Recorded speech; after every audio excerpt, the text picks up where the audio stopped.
Hari ini Tante Dina mau cerita tentang seekor binatang air ya. Kemarin udah di udara, di darat, sekarang di air.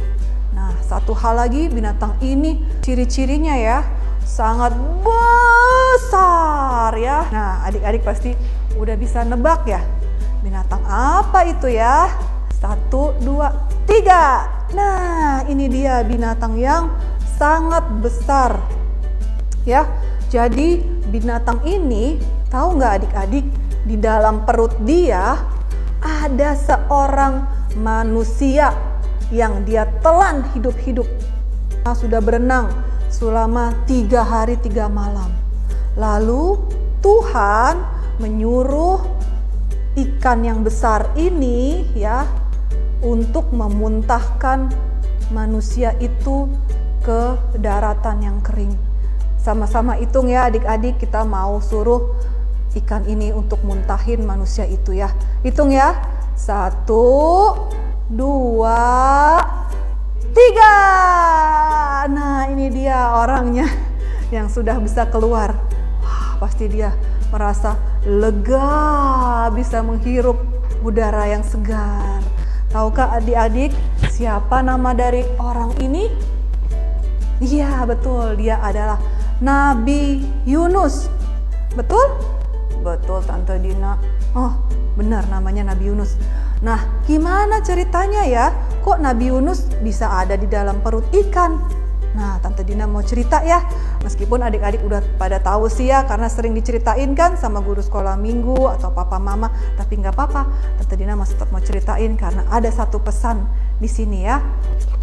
Yunus itu kenapa bisa sampai di dalam perut ikan? Sebelumnya itu dia ada di dalam sebuah kapal. Kapal itu berlayar menuju Tarsis. Tetapi di tengah perjalanan Tuhan mengirim angin beserta ombak badai yang sangat besar. Tuh lihat, sangat tinggi, ombaknya sampai setinggi kapalnya ya. Tinggi banget, besar, mengerikan. Semua orang ketakutan adik-adik. Dan semua orang berdoa kepada Tuhannya masing-masing.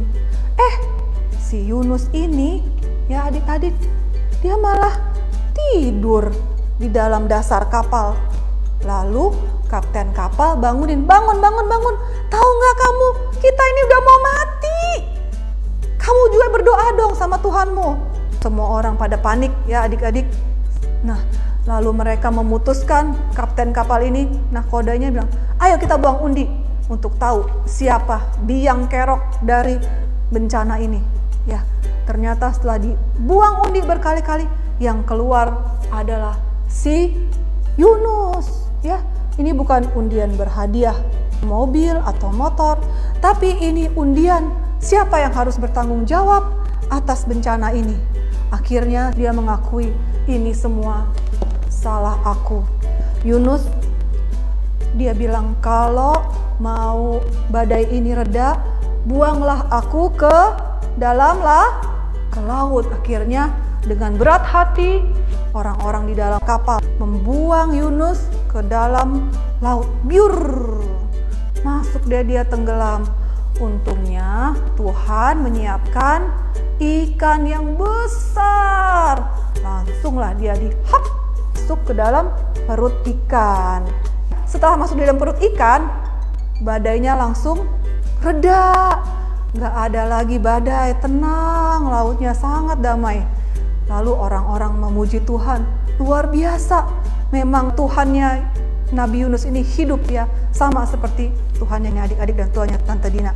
Tante Dina mau tanya, kenapa Tuhan sampai sebegitu marahnya ya sama Yunus? Kok dia sampai harus diceburkan ke dalam laut? Kalau nggak diceburkan, badainya nggak mau berhenti.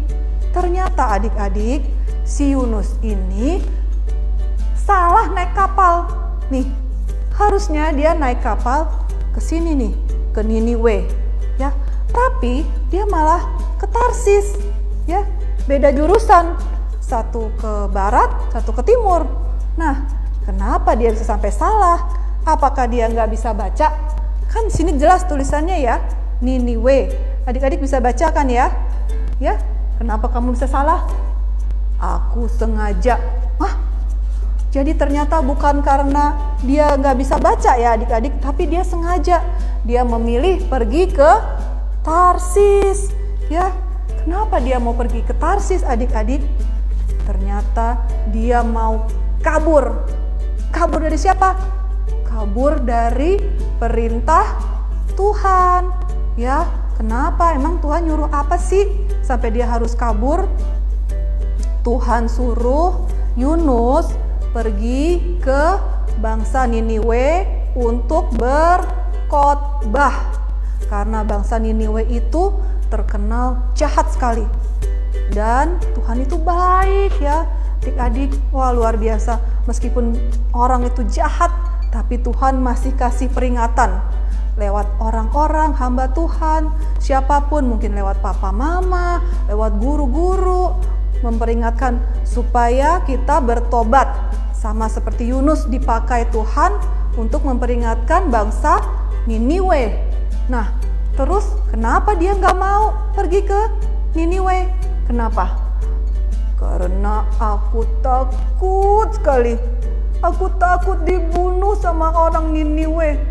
Orang Niniwe itu adalah musuhnya orang Israel. Mereka kejam, sadis.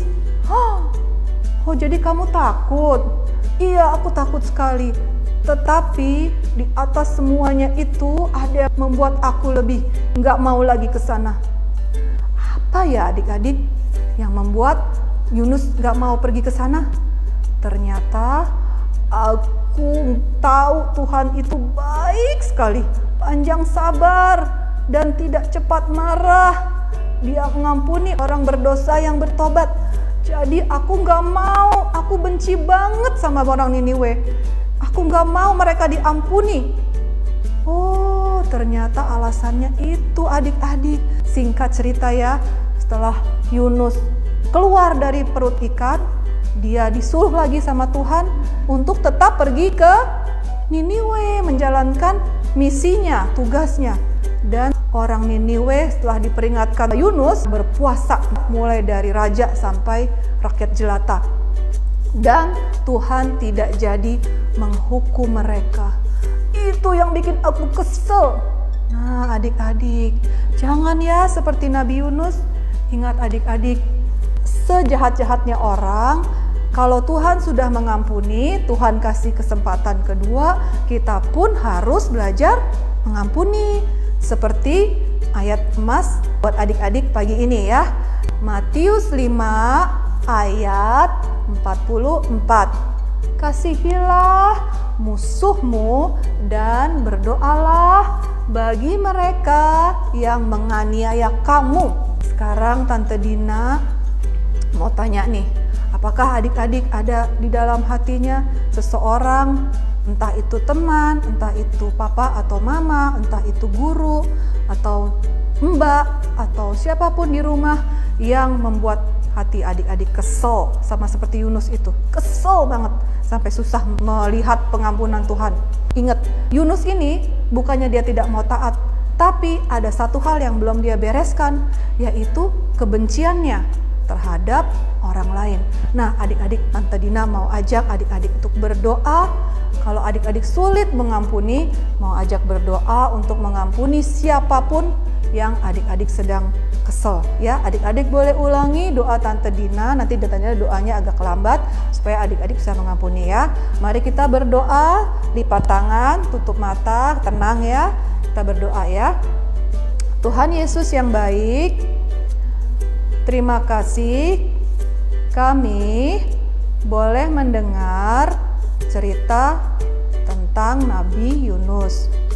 Kami mau belajar dari Nabi Yunus untuk bisa taat jikalau ada orang yang menyakiti hati kami. Aku melepaskan pengampunan kepada adik-adik, boleh sebutkan siapa namanya. Aku berkati orang itu Tuhan, dan biarlah Tuhan saat ini mengirim damai sejahtera kepada aku dan kepada orang tersebut. Terima kasih Tuhan atas pengampunan-Mu yang luar biasa. Dalam nama Yesus aku berdoa. Haleluya. Amin. Demikian cerita firman Tuhan pada hari ini, hari Minggu 20 Juni. Terima kasih adik-adik, sampai jumpa minggu depan dengan cerita firman Tuhan yang gak kalah menarik. Bye-bye.